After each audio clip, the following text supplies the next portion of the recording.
In the dead of night on June 11, 1962, the dark waters surrounding Alcatraz Island held their breath as three men embarked on a daring escape that would baffle authorities for decades.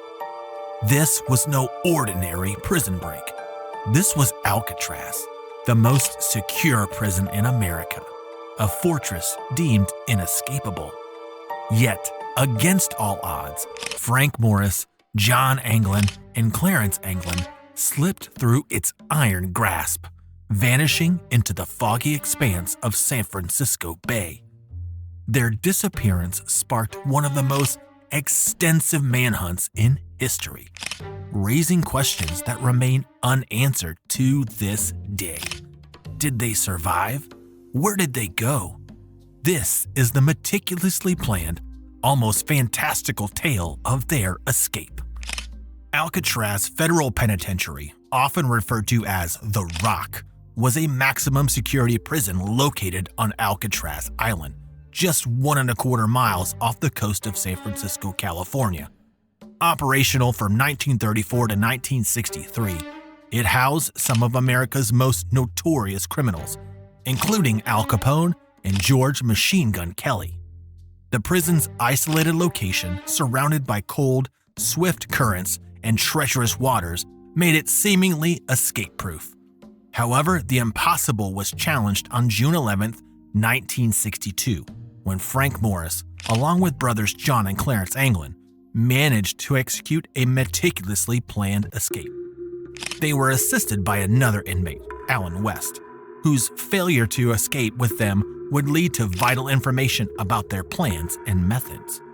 This legendary escape involved cunning, ingenuity, and months of preparation, revealing the prisoners' desperate yearning for freedom and the lengths to which they would go to achieve it.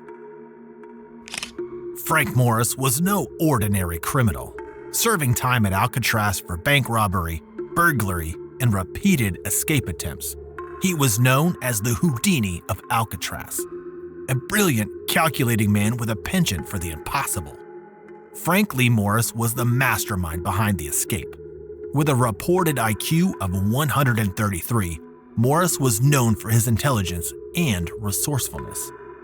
Born in Washington, D.C., he spent most of his life in and out of prison for various offenses, including narcotics possession and armed robbery. Transferred to Alcatraz in 1960 due to his repeated escape attempts from other prisons, Morris soon began to plot his next and most ambitious escape. Morris knew that escaping would be a monumental challenge, but he was undeterred. Teaming up with fellow inmates John and Clarence Anglin, two brothers also serving time for bank robbery, Morris began meticulously planning what would become one of the most daring prison escapes in history. The Anglin brothers, John and Clarence, were born into a large family of seasonal farm workers in Donaldsonville, Georgia. Their criminal careers began with petty thefts and escalated to bank robbery. They were transferred to Alcatraz after repeated escape attempts from other prisons. The Anglin brothers were no stranger to Alcatraz either. John had arrived in 1960, followed by Clarence in 1961. The three men, all seasoned convicts, had crossed paths in previous prisons and now found themselves united by a common goal: freedom. Known for their close bond and cooperative nature, the brothers were key players in the escape plan. The fourth escapee was Alan West, with a long criminal history. He'd been arrested more than 20 times before landing in jail for stealing cars in 1955. Convicted of car theft, West had previously attempted to escape from Florida State Prison before being transferred to Alcatraz. By the time they arrived at Alcatraz, the four friends were already familiar with each other from their past time in prison. Although he was deeply involved in the escape preparations, his failure to join the final breakout provided authorities with critical details about the plan.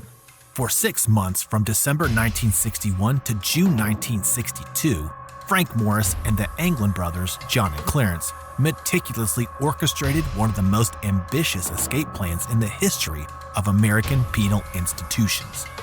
The escape from Alcatraz was not merely a feat of cunning and bravery, but also a testament to the prisoners' insight and resourcefulness in the face of seemingly impossible odds. The planning for the escape began when the men discovered old saw blades in the prison's workshop. Recognizing the potential of these tools, Morris, who had a history of escape attempts from other institutions, emerged as the mastermind behind the operation. Morris, with his extensive knowledge of prison systems, understood that escaping Alcatraz required a blend of strategic thinking and creative problem-solving. He, along with John and Clarence Anglin, began to conceive a detailed plan that hinged on exploiting the prison's weaknesses and overcoming its formidable security measures. Central to their plan was a creation of lifelike dummy heads designed to deceive the guards during the nightly bed checks. They fashioned these heads from a mixture of soap, toothpaste, concrete dust, and paint, and adorned them with human hair collected from the prison barber shop. The heads, placed in their beds, provided the illusion that the inmates were asleep, thus buying them critical time to execute their escape plan. Simultaneously, the men worked on enlarging the ventilation shafts in their cells. They used stolen spoons from the mess hall and saw blades scavenged from discarded equipment to carefully cut through the grills. To hide their work from the guards, they constructed false grills from paper mache that blended seamlessly with the concrete walls of the cells. This was a painstaking and slow process, requiring them to work quietly and methodically to avoid suspicion. The cells they occupied were strategically chosen to be adjacent to an unused utility corridor, which became a vital component of their escape route. Each night, the men removed the loosened vent covers and slipped into the corridor, where they had set up a concealed workshop. Here, they assembled the materials necessary for their escape, including crafting a makeshift inflatable raft. The raft, a crucial element of their plan, was made from over 50 raincoat liners stolen from the prison workshop. The men meticulously glued the pieces together, using rubber cement and patches to ensure the raft. Additionally, they created makeshift life vests to ensure that they had some means of flotation during their escape across the icy waters of San Francisco Bay.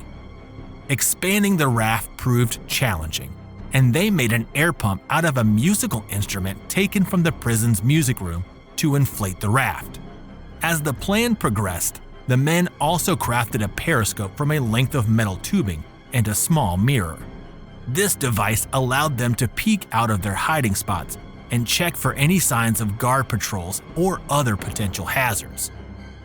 Their attention to detail extended to every aspect of the escape, from creating tools from everyday items to carefully managing their nightly work sessions to avoid detection.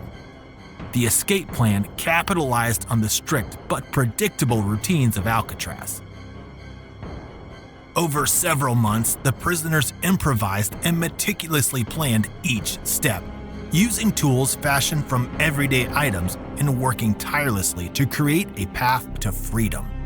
On the night of June 11, 1962, the stage was meticulously set for one of the most daring prison escapes in history. As the other inmates slept, Morris, Alan West, John Anglin, and Clarence Anglin executed the final steps of their escape. Each man had spent months digging through the walls of their cells to create escape routes, using makeshift tools and concealing their progress with cardboard and paint. They climbed through the ventilation shafts and made their way to the roof of the cell block via a series of pipes and ventilation shafts. Climbing up to the rooftop was very risky, but the men navigated the prison's infrastructure with skill and determination.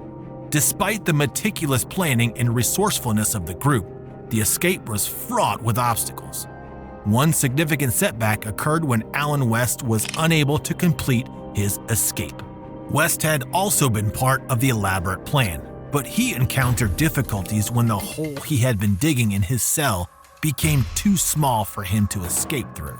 The task of enlarging the hole proved too complex and time-consuming, and as the date of the escape approached, West realized he was not able to join his fellow escapees. His inability to break through the final barrier left him trapped in his cell, while Morris and the Anglin brothers proceeded with their plan. Morris and the Anglin brothers slipped through their respective ventilation shafts and made their way to the utility corridor. They ascended to the roof of the cell block via a network of pipes and ventilation shafts, carefully avoiding detection by the prison guards. The journey from the rooftop to the ground was fraught with danger, but Morris used a makeshift periscope to ensure the coast was clear before they climbed down a 50-foot wall using a drain pipe. Once on the roof, they descended the outer wall of the prison using a rope ladder fashioned from raincoat fabric. The 50-foot climb down to the ground was a tricky move, requiring precise timing and coordination. From the ground, the escapees crossed the prison yard and made their way to the northeast shore of Alcatraz Island. At the shore, they launched the raft into the cold and turbulent waters of the San Francisco Bay. The raft was designed to carry all three men, and they used the makeshift life vests they had created to stay afloat. The crossing was dangerous, with the strong currents and frigid temperatures of the bay presenting significant obstacles. Despite these dangers, the men set out on their journey hoping to reach mainland and evade capture. The following morning, June 12, 1962, the prison guards discovered the escape of Frank Morris, John Anglin, and Clarence Anglin from Alcatraz. During the head count, they found the dummy heads in the beds, which led to the immediate realization that the prisoners had escaped. The discovery triggered one of the largest manhunts in American history. Law enforcement agencies, including the FBI and the Coast Guard, launched an extensive search operation. The search spanned land, air, and sea, focusing on the waters surrounding Alcatraz Island and the potential escape routes the men might have taken. What happened next remains one of the greatest unsolved mysteries in American history. The FBI, local authorities, and the U.S. military launched an intensive manhunt, but no trace of the three men was ever found. The investigation revealed a few tangible pieces of evidence. Among the items discovered were parts of the raft and a paddle found on nearby Angel Island. Additionally, a homemade life vest was found washed up on Cronkite Beach. These findings suggested that the escapees had at least partially completed their escape route, but they provided no conclusive evidence about the men's fate. The FBI's investigation was thorough and far-reaching. Agents interviewed inmates, examined the escapees' cells, and reviewed every lead they could find. The office in San Francisco set leads for offices nationwide to check for any records on the missing prisoners and on their previous escape attempts. They also interviewed relatives of the men and compiled all their identification records and asked boat operators in the bay to be on the lookout for debris. Despite these efforts, no definitive evidence emerged to confirm whether Morris, John Anglin, and Clarence Anglin had survived the escape or perished in the bay. The FBI officially closed the case in December 31, 1979, concluding that the men had likely drowned in the attempt. But the legend of the Alcatraz escape lived on. The families of the escapees maintained that the men had survived, pointing to various pieces of purported evidence, including a photograph of the brothers allegedly sent by Clarence Anglin and reported sightings of the men. In 1989, Robert Anglin claimed that the two men had visited his deceased father's grave, which he believed were the escapees. Additionally, in 1993, a former Alcatraz inmate named Thomas Kent claimed that the men had been picked up by Anglin's girlfriend and taken to Mexico, though this claim was met with skepticism due to Kent's motives and the fact that he was paid for his story. In 2018, a mysterious letter surfaced, allegedly from John Anglin. The letter claimed that the escape was successful, but that both Morris and Clarence Anglin were dead. The letter also indicated that Anglin would surrender in exchange for medical treatment, but the authenticity of the letter was never confirmed, and the FBI did not receive any further communication from the writer. The legend of the Alcatraz escape was further fueled by media portrayals and documentaries. In 2015, the History Channel aired a special titled Alcatraz: The Search for the Truth, which included a photograph of the Anglin brothers that the family claimed was taken after the escape. The special suggested that the Anglins' knowledge of turbulent waters and ocean currents could have played a role in their potential survival. In 2020, the documentary Alcatraz: The Great Escape presented new forensic evidence and eyewitness testimonies suggesting that the escapees might have survived and lived under new identities in South America. These theories continue to captivate the public's imagination and fuel ongoing debates about the escape's outcome. The escape from Alcatraz had significant repercussions. It was a severe blow to the prison's reputation as an inescapable fortress and played a role in the decision to close the facility less than a year after the escape. The story of Frank Morris, John Anglin, and Clarence Anglin has become a legendary tale of audacity, inspiring numerous books, films, and TV shows. Clint Eastwood's 1979 film Escape from Alcatraz brought the story to the silver screen. The escape from Alcatraz remains one of the most captivating prison breaks in history.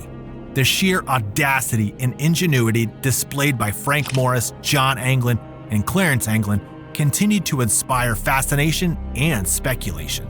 The mystery of their fate endures, captivating the imagination of people around the world. Whether they perished in the frigid waters or managed to reach the mainland and disappear into the shadows, the debate continues, with new evidence and theories emerging over the decades. One thing is certain: the Alcatraz escape of 1962 will forever be remembered as a legendary feat of determination, resourcefulness, and the relentless pursuit of freedom. Alcatraz may have been designed to be inescapable, but on that fateful night in 1962, 3 men challenged its reputation, leaving behind a legacy of intrigue and unanswered questions. If you enjoyed this video, please like, comment, and subscribe to Breakout Bank for more videos.